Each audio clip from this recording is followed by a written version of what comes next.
বর্তমান ভারতবর্ষের পরিস্থিতি আমরা সকলেই জানি। ভারতবর্ষের মুসলমানদের বিরুদ্ধে, ইসলামের বিরুদ্ধে একের পর এক সংসদে আইন পাস হচ্ছে, কখনো 3 তালাক, কখনো সিএএ, কখনো 370, কখনো ওয়াকফ অ্যামেন্ডমেন্ট বিল। বর্তমান যে আইন পাস হয়েছে ওয়াকফ অ্যামেন্ডমেন্ট বিল, অর্থাৎ মুসলমানদের বাপদাদারা, মুসলমানদের পূর্বপুরুষরা আল্লাহর নামে, মসজিদ মাদ্রাসার নামে যে সম্পত্তি দান করে গেছে, সেই সম্পত্তিকে হাতিয়ে নেওয়ার একটা পরিকল্পনা বিজেপি সরকার করছে। এই ওয়াকফ অ্যামেন্ডমেন্ট বিল যদি চালু হয়, যদি লাগু হয়, তাহলে মুসলমানদের কি ক্ষতি হবে, মুসলমানদের কি লাভ হবে, এই বিষয়ে একটু আলোকপাত করব। এই বিষয়ে বোঝার জন্য আমাদেরকে একটু পিছনে চলে যেতে হবে। ইউরোপ মহাদেশ, সেখানে মুসলমানরা প্রায় 800 বছর শাসন করেছে। ইউরোপ মহাদেশ মুসলমানরা 800 বছর শাসন করেছে। আর আমাদের এই ভারতবর্ষে, এশিয়া মহাদেশে মুসলমানরা প্রায় 700 বছর শাসন করেছে। তো আপনি যদি ইউরোপের ইতিহাস দেখেন, সেখানে মুসলমানদের শাসনের আগে ইউরোপিয়ানরা এত অসভ্য বর্বর ছিল, তারা কিভাবে তরকারি রান্না করে খেতে হয় এটা তারা জানতো না, তরকারির মধ্যে মশলা দিতে হয় এটা তারা জানতো না, প্রাকৃতিক প্রয়োজন টয়লেটে গিয়ে পূরণ করতে হয় এটা ইউরোপিয়ানরা জানতো না। ইউরোপিয়ানরা জ্ঞানের আলো পেয়েছে, জ্ঞানের ছোঁয়া পেয়েছে মুসলমানদের জ্ঞানের আলো থেকে, মুসলমানদের ছোঁয়া থেকে ইউরোপিয়ানরা জ্ঞানী হয়েছে। তো ভাই বুজুর্গ দোস্ত, যখনই ইউরোপ থেকে ইসলামিক শাসন উঠে গেছে, ইউরোপ থেকে ইসলাম শেষ হয়ে গেছে, যখনই ইউরোপ থেকে ইসলামিক শাসন শেষ হয়ে গেছে, ইউরোপ থেকে ইসলাম মিটে গেছে, এটার কারণ কি? আপনি যদি ইউরোপে যান, ইউরোপের রাজধানী কর্ডোবা, যেটা ইসলামের ইতিহাসে নাম ছিল কুর্তুবা, কর্ডোবায় যদি আপনি যান, সেখানে একটি মসজিদ রয়েছে, একটি এত বিশাল বড় মসজিদ রয়েছে, সেই মসজিদে একসাথে 70,000 মানুষ দাঁড়িয়ে নামাজ পড়তে পারবে। কত বড় মসজিদ একটু ইমাজিন করেন, কত বড় মসজিদ, একসাথে 70,000 মানুষ দাঁড়িয়ে নামাজ পড়তে পারবে। আপনি যদি বাইরে থেকে সেই মসজিদ দেখেন, এখনো দেখবেন মসজিদের মিনারা রয়েছে, মসজিদের গম্বুজ রয়েছে। বাইরে থেকে দেখবেন, আপনার মনে হবে এখনই আজান হবে, আমি এখনই গিয়ে নামাজ আদায় করব। আপনি যখনই ভিতরে যাবেন, দেখবেন ইহুদি খ্রিস্টানদের মূর্তি দাঁড়িয়ে রয়েছে, ইহুদি খ্রিস্টানদের মূর্তি দাঁড়িয়ে, হাজার হাজার মূর্তি ওখানে খাড়া করা রয়েছে। মসজিদের ভিতরে যাবেন, দেখবেন মসজিদের মেম্বার রয়েছে, কিন্তু সেখানে নামাজ পড়ার মতো পরিস্থিতি নেই, নামাজ পড়ার হুকুম নেই। কারণ যখন ইউরোপ থেকে ইসলামিক শাসন উঠে গেছে, তখন ইসলাম শেষ হয়ে গেছে, সেখানে আপনি নামাজ পড়তে পারবেন না। অন্যদিকে আপনি আমাদের ভারতবর্ষে দেখেন, ভারতবর্ষের মুসলমানরা 700 বছর রাজত্ব করেছে। ইস্ট ইন্ডিয়া কোম্পানি যখনই ভারতবর্ষে আসলো, ছলে বলে কলে কৌশলে মুসলমানদের থেকে ক্ষমতা হাতিয়ে নিল। তারা প্রায় 200 বছর রাজত্ব করেছে। আমরা সকলে কম বেশি ইতিহাস জানি। ব্রিটিশরা মুসলমানদের উপর কি পরিমাণ অত্যাচার করেছে সেটা আমাদের কারো অজানা নয়। মুসলমানদের উপর কি পরিমাণ স্টিম রোলার চালিয়েছে, ভারতের স্বাধীনতার জন্য মুসলমানরা কত জাহান দিয়েছে, কত শহীদ হয়েছে, সেটা অগণা রয়েছে, সেটা হিসাব নেই। এই ভারতবর্ষে মুসলমানরা 700 বছর রাজত্ব করার পরেও 200 বছর ব্রিটিশরা মুসলমানদের উপর জুলুম করেছে, অত্যাচার করেছে, ইসলামকে মিটিয়ে দেওয়ার জন্য, ইসলামকে শেষ করে দেওয়ার জন্য। এবার একদিকে আপনি ইউরোপের ইতিহাস দেখেন, আর একদিকে ভারতবর্ষের ইতিহাস দেখেন। ইউরোপ থেকে ইসলামিক শাসন উঠে গেছে, ইসলাম শেষ হয়ে গেছে, ভারতবর্ষের মুসলমানদের রাজত্ব শেষ হয়েছে, এখনো পর্যন্ত ইসলাম শেষ হয়নি। এর কারণ 1857 সাল হিন্দু, মুসলমান, শিখ, ইসাই সকলে মিলে যখন ব্রিটিশের বিরুদ্ধে জিহাদ করলো, সংগ্রাম করলো, তখন সেই জিহাদে, সেই সংগ্রামে ব্রিটিশরা জয়ী হলো।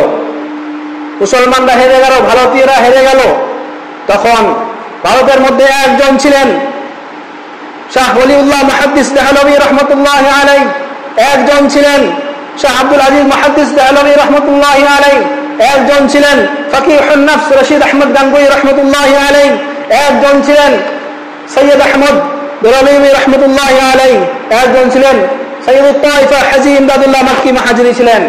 কাসিমুল উলুম ওয়াল খায়রাত কাসিম আন-নানুতুবি রহমতুল্লাহি আলাইহি, উনি একদিন রাত্রে বসে বসে চিন্তা করছেন যে কি করা যায়, কি করা যায়।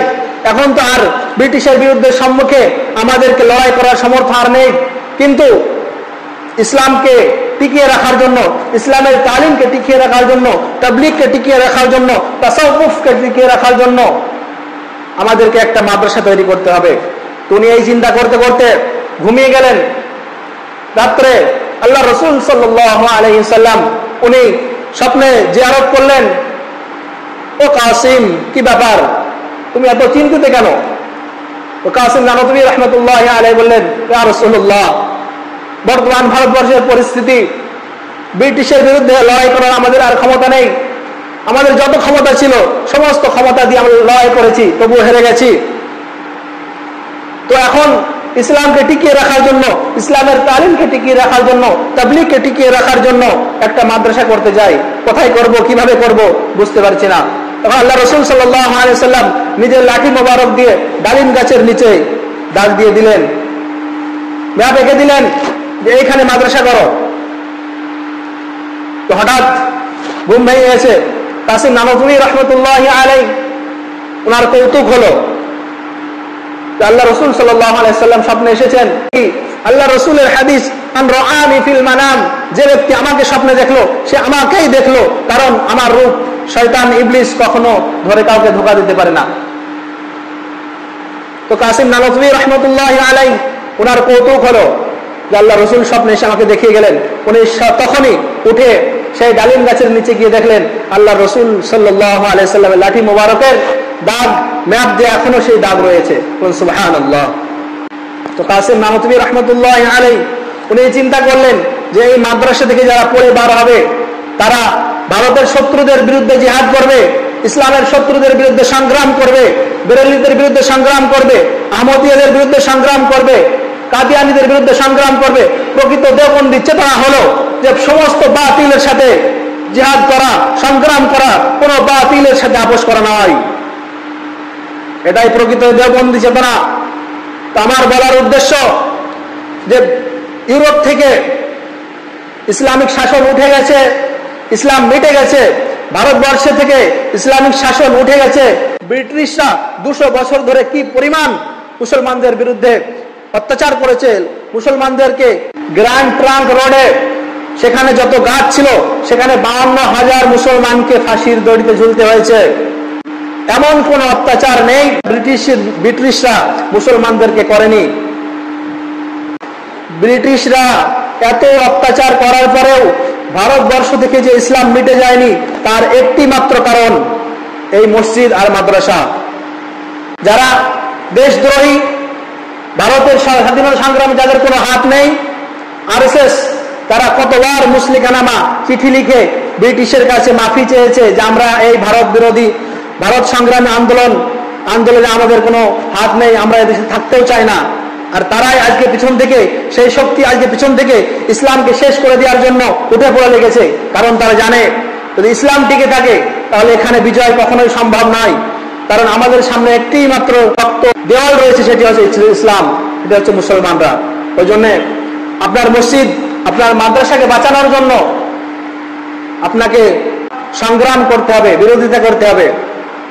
বিরোধিতা করবেন সোশ্যাল মিডিয়া, রাস্তাঘাট, হাইকোর্ট, আপনার যতটুকু ক্ষমতা যে যেখানেই পারেন সেখানেই বিরোধিতা করবেন। আর যদি না পারেন তাহলে এই মসজিদ মাদ্রাসাকে শেষ করতে বেশি দিন সময় লাগবে না। ওই জন্য বন্ধুগণ, আমরা আইন হাতে নিয়ে নয়, আইন সাথে নিয়ে চলব। সোশ্যাল মিডিয়া, রাস্তাঘাট, কোর্ট, যা যতটুকু সমর্থ আমরা সেইটুকু সেখানেই আমরা বিরোধিতা করব। আইনকে হাতে নিয়ে নয়, আইনকে হাতে নিয়ে নয়, আইনকে সাথে নিয়ে চলতে হবে। আর এই যে ওয়াকফ অ্যামেন্ডমেন্ট বিল চালু হয়েছে, আইন পাশ হয়েছে, আমাদের অনেক হিন্দু ভাই তারা মনে করছে যে এটা হিন্দুদের বিরুদ্ধে আমরা সংগ্রাম করছি। এখানে হিন্দু মুসলমানের কোনো ব্যাপারই নয়। সমস্ত হিন্দু ভাইদের কাছে আবেদন, আপনারা এটা হিন্দু মুসলমান করবেন না, এটা মুসলমানদের সংগ্রাম, মুসলমানদের ব্যাপার। আপনাদের সাথে আমাদের কোনো বিরোধিতা নেই, আপনারা আমাদের ভাই। আর এই আরএসএস, বিজেপি, এরা হিন্দুদেরও শত্রু, মুসলমানদেরও শত্রু। এটা আপনাকে বুঝতে হবে। আপনি যদি নিচু জাতের হন, দলিত, নিচু জাত এরা যদি হন, আপনাদের শত্রু বিজেপি, আরএসএস। হিন্দু হিন্দু ভাই ভাই নয়, ওরা ওরা ভাই ভাই। এটা আপনাদেরকে বুঝতে হবে, ইতিহাস জানতে হবে, পড়তে হবে। কথা আর বেশি দীর্ঘায়ু করবো না, সময় কম। আমরা সকলেই শান্তির সাথে বসবাস করব, শান্তির ভারত গড়ব, একসাথে একজোট হিন্দু, মুসলমান, শিখ, ইসাই, খ্রিস্টান সকলেই মিলে আমরা একসাথে চলাচল করব। আর যেটার শত্রু হচ্ছে বিজেপি, এদের থেকে আমাদেরকে বেঁচে থাকতে হবে। আখির দাওয়ানা আলহামদুলিল্লাহি রাব্বিল আলামিন।